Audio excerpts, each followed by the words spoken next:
La liste des orateurs étant épuisée, je passe donc la parole à Monsieur le ministre de la Justice, garde des Sceaux. Monsieur le ministre, vous avez la parole pour 30 minutes.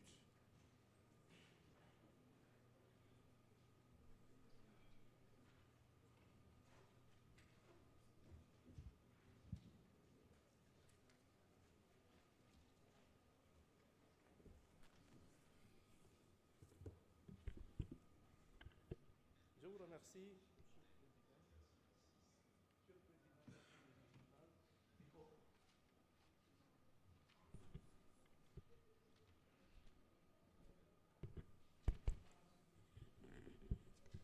C'est bon. Allô? C'est bon. Monsieur le Président de l'Assemblée nationale, Monsieur le ministre du Travail, de l'Emploi, chargé des relations avec les institutions, honorables députés, mes chers collaborateurs, je voudrais, à l'entame de mon propos, présenter mes vives félicitations à Monsieur le Président pour sa brillante élection à la tête de cette prestigieuse institution et à l'ensemble des membres de l'Assemblée nationale pour leur brillante élection. Que le bon Dieu vous inspire dans vos travaux, d'autant que je ne doute absolument pas du bien fondé et de l'honorabilité des préoccupations qui sont les vôtres. J'ai aujourd'hui le privilège, et c'est la deuxième fois, de devoir défendre les deux projets de loi portant révision de la Constitution et suppression du Conseil économique, social et environnemental et du Haut Conseil des collectivités territoriales.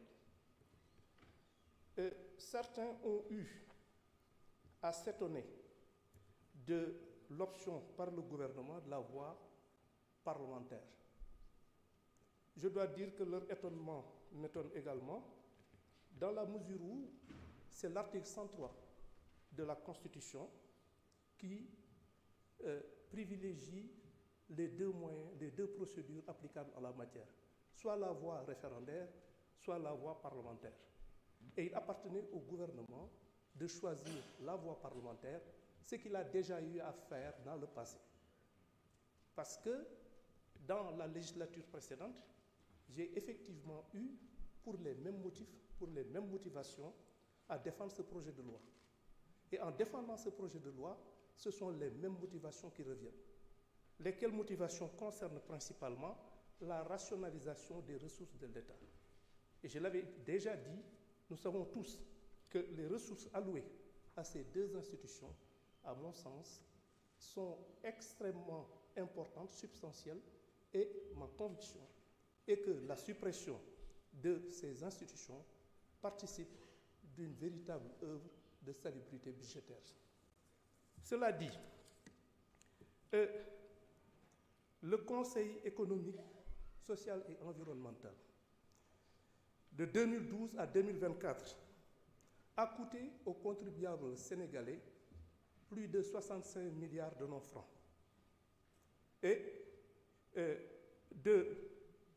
pour ce qui concerne le HCCT de 2016 à 2024, a coûté aux justiciables le montant faramineux de 138 milliards de non-francs. C'est dire donc que durant cette même période, ce sont les sommes de 203 milliards 702 millions 705 000 francs, 365 francs qui ont été dépensés. Et je crois d'ailleurs que le simple fait que vous soyez ici, qu'il y ait eu une majorité écrasante qui a été désignée à la suite d'élections transparentes dont personne n'a effectivement eu à émettre la moindre contestation. Le simple fait que vous ayez été élu, après que, il y a quelques semaines, j'ai été éconduit par vos homologues de la législation précédente pour les mêmes motifs, montre qu'il y a une adhésion populaire à cette initiative que j'ai l'honneur et le plus grand privilège de défendre devant vous. Cela dit, il y a eu un certain nombre, on a parlé de rationalisation. Évidemment, dans l'exposé des motifs, il a été bien dit que les ressources ainsi libérées seront redéployées. Et la couleur a déjà été donnée dans le cadre du renforcement du nombre d'enseignants pour une meilleure prise en compte de notre éducation nationale, de l'éducation nationale, de l'éducation de nos enfants. Et il est vrai qu'ici, les secteurs qui pourraient bénéficier des retombées financières, des sommes colossales ainsi libérées, sont multiples et il appartiendra au gouvernement de les identifier et d'y affecter les ressources ainsi libérées.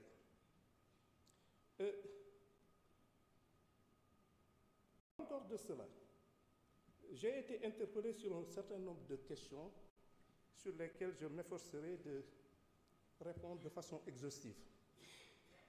Il a été question beaucoup de l'administration pénitentiaire, des conditions de détention, des problèmes de prison. Actuellement, ce que je peux vous dire, c'est qu'il y a un projet de construction de 9 prisons. J'ai l'habitude de le dire en tant que militant des droits de l'homme, que quand une société qui se veut démocratique se permet d'envoyer certains d'entre ses membres pour des raisons tout à fait justifiées en prison, je crois que la moindre de ses responsabilités est justement de devoir organiser des conditions décentes pour les accueillir dans un environnement qui préserve leur dignité. Et donc, on l'a dit, il y a 9 prisons qui sont en cours de construction et il y a principalement le projet de construction d'une prison de 2500 places au niveau de Diamniadio et de 500 places à Fatick. De même, la question du tribunal de Kaffrine a été, du département de Kaffrine, la prison de Kaffrine a été posée. J'ai eu le privilège le 24 octobre dernier d'installer ce tribunal de grande instance de Fatick. Et il est vrai qu'il va falloir réaménager cette prison qui doit effectivement faire face à de nouvelles contraintes.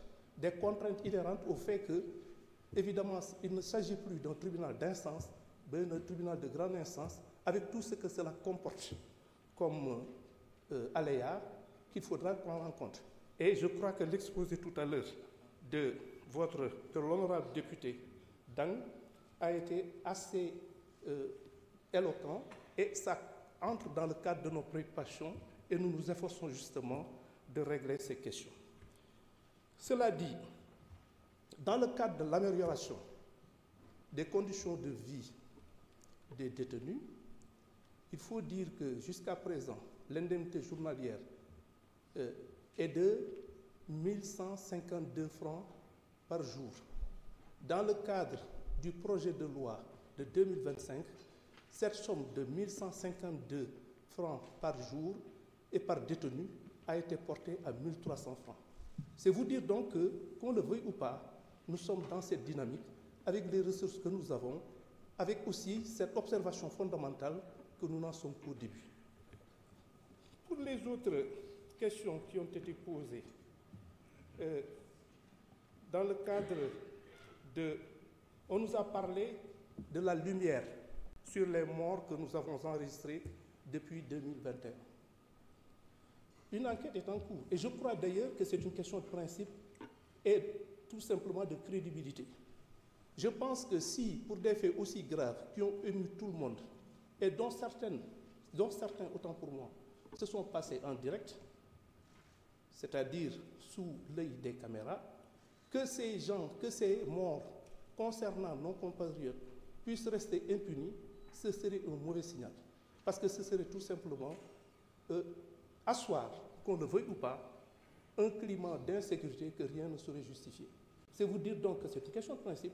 Nous allons nous y atteler, nous allons nous efforcer de faire en sorte que toute la lumière soit faite. Et je vous assure que le travail est déjà entamé.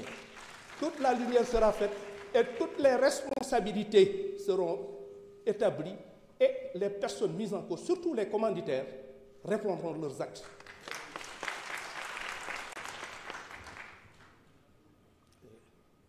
C'est vrai que beaucoup de questions ont été posées sur des procédures en cours, dont également l'affaire concernant Didier Badji et l'autre, ce qui veut dire que Fulbert Sambou, excusez-moi, Fulbert Sambou, cette affaire est en cours d'instruction. C'est-à-dire qu'à l'origine, il a été ouvert une information pour recherche des causes de la mort, mais c'est une priorité également. C'est une question prioritaire. Il va falloir déterminer les conditions dans lesquelles ces honorables gendarmes ont disparu et faire montre de la même détermination pour que les commanditaires et les exécutants de cette ignoble besogne puissent répondre de leurs actes de la façon la plus rigoureuse.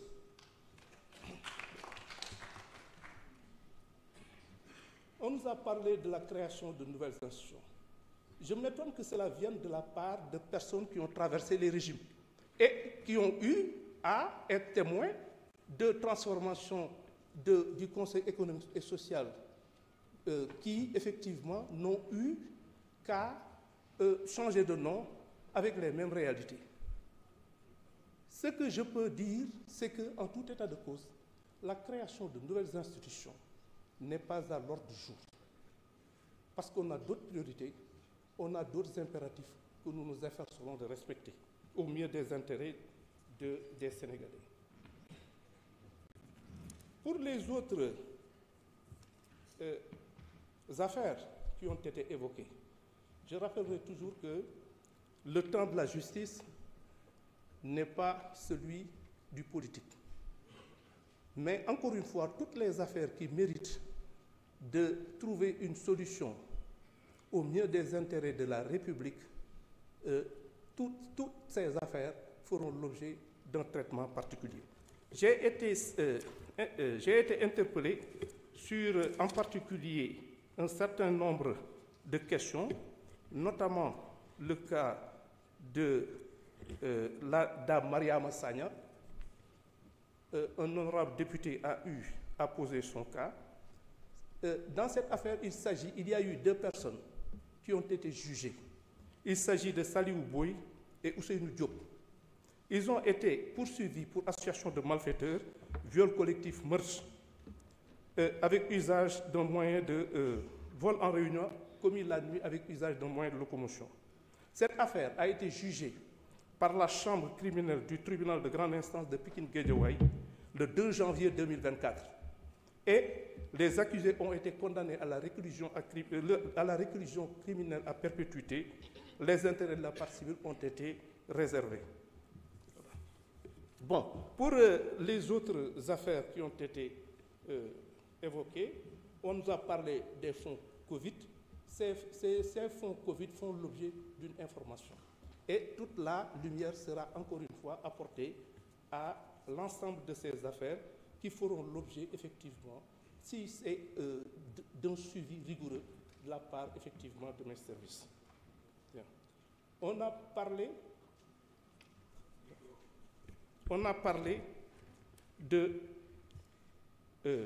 la commission d'indemnisation. Il ne s'agit pas d'une commission d'indemnisation, mais plutôt d'une commission d'assistance aux justiciables. Et cette commission est logée au ministère de la Femme. Et cette commission travaille régulièrement pour apporter de l'aide à l'ensemble, effectivement, des personnes qui ont été victimes des malheureux événements que nous avons évoqués. Il est dit aussi, l'honorable député Bousso a parlé du problème de l'accès à la justice. Elle nous a également rappelé un principe qui nous est cher, suivant lequel nul n'est censé ignorer la loi. Vous savez, madame, ce n'est pas un principe sénégalais, c'est un principe universel. si on dit que nul n'est censé ignorer la loi, c'est juste une question de commodité.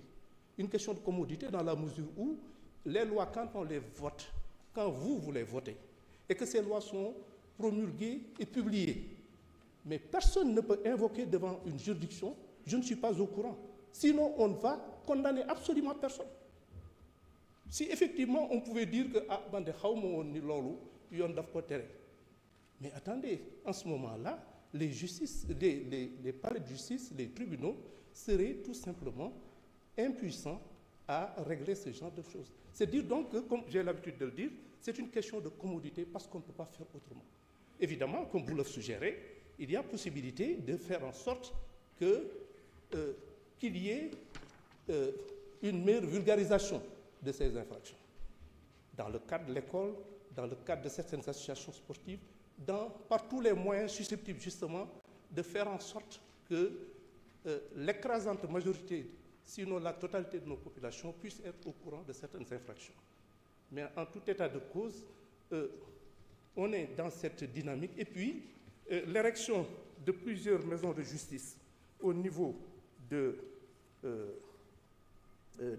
beaucoup de nos villes, comme par exemple à Dakar et dans les régions, qu'il y a effectivement, depuis 2006, le dispositif justice de proximité composé de 31 maisons de justice, dont les 6 à Dakar et 25 autres dans différentes communes à travers le territoire national. Elles permettent de rapprocher les citoyens de la justice et dans le cadre de l'installation de nouvelles juridictions et encore une fois, dans le cadre de ces maisons de justice, absolument rien, il n'y a aucun frais à s'acquitter. On n'a absolument il n'y a aucun frais de justice à libérer. En plus, ces maisons de justice ont vocation à régler les conflits entre les populations au niveau local et de prévenir également certains conflits de voisinage. Et les mêmes maisons de justice ont vocation à aider les populations à l'obtention des documents délivrés par les juridictions, casiers judiciaires et autres. C'est vrai que la question a été posée de ces questions de casier judiciaire et de certificat de nationalité. Le problème, c'est qu'effectivement, nous sommes dans ce cadre, dans le cadre de l'automatisation et de la digitalisation. Et si véritablement ces projets que nous avons initiés arrivent à terme, il va de soi que les difficultés rencontrées par nos compatriotes pour acquérir ces documents essentiels à leur vie administrative et à leur vie de tous les jours, ces problèmes vont disparaître. En dehors de ça,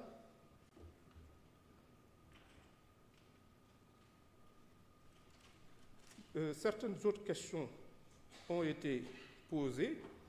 Je m'étonne que le député ici de Keur Massar ait pu poser le problème de la juridiction de Keur Massar, que j'ai eu le privilège et l'honneur d'installer le 22 octobre dernier.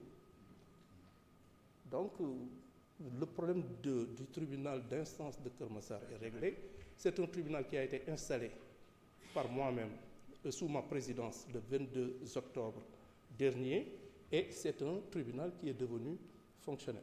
De la même façon que 2 jours plus tard, le 24 octobre 2024, j'ai eu le même privilège pour ce qui concerne le tribunal de grande instance de Kaffrine. De même que le 10 décembre dernier, c'est-à-dire il y a moins d'une semaine, j'ai eu également ce privilège en installant le tribunal de grande instance de Rufisque. Et c'est vrai que les populations de Pikine s'émeuvent quelque peu du fait que la juridiction ait été transférée au niveau de Diamniadio, mais je crois qu'aussi sont dans des conditions de travail et d'accessibilité beaucoup plus importantes. Et c'est le cas également du tribunal de grande instance de Rufisque, qui se trouve sur le même aire géographique. C'est vous dire donc que ce qui nous intéresse de plus, c'est justement de faire en sorte que, conformément évidemment à la politique que nous avons définie, que nous fassions en sorte que la justice se rapproche du justiciable. Sur la même lancée, les autres tribunaux de Fatick, de Diourbel et autres vont être installés, en fait inaugurés, c'est-à-dire que ces juridictions fonctionnent déjà, mais il y a de nouveaux locaux qui sont mis à leur disposition. C'est également le cas de Saint-Louis, et ce sera chose faite dès le mois prochain, Inch'Allah, au mois de janvier. Bon, l'assistance judiciaire à nos compatriotes de l'étranger relève de la compétence du ministère des Affaires étrangères dans le cadre de la protection consulaire. Je m'étonne quand même qu'on me demande d'intervenir auprès de juridictions étrangères, ce que je ne suis nullement disposé à accepter qu'on le fasse pour les juridictions sénégalaises. C'est vous dire donc que l'assistance consulaire peut effectivement s'exercer, mais de là effectivement à devoir, dans le cadre d'une affaire qui est pendante devant la justice, une justice indépendante, de devoir faire en sorte que les gens puissent avoir, ou en tout cas écoper d'une peine plus ou moins allégée, je suis désolé, mais ça n'entre pas dans le cadre de mes compétences.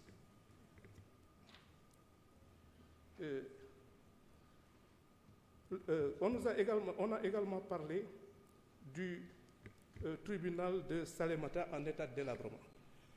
Je le reconnais, c'est également le cas du tribunal de Saraya, surtout à la suite des dernières pluies qui ont eu effectivement à endommager considérablement les locaux. Nous sommes en train effectivement de nous atteler à la réfection de ces juridictions pour que véritablement les magistrats, les justiciables, le personnel de la justice qui évolue dans ces juridictions puissent effectuer leur travail de la façon la plus conforme aux intérêts du service public de la justice et dans un cadre minimal de performance. Monsieur le Président, Messieurs les députés, c'était justement ce que je devais, les questions principalement qui m'ont été posées et auxquelles j'ai tenu à répondre, en vous réitérant justement ma demande relativement au vote de ces lois-là, qui, encore une fois, entrent dans le cadre de l'intérêt général des populations, puisque les ressources exorbitantes qui ont été